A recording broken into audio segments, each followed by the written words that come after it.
पापविनाशनलिङ्गं तत्प्रणमामि सदा शिवलिङ्गं देवगणाच्युतसेवितलिङ्गं पावनभक्तिभिरेव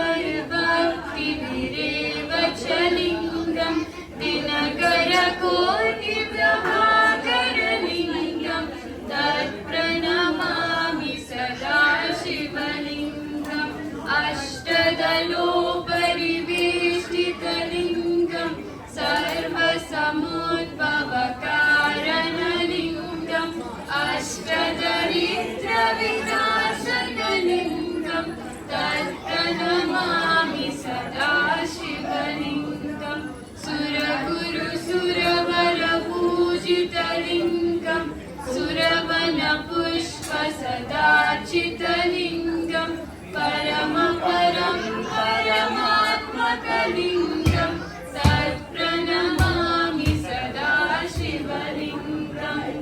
लिङ्गाष्टकं निदं पुण्यं यः पठे शिवसन्निधौ शिवलोकमहात्नोति शिवेन सह मोदते।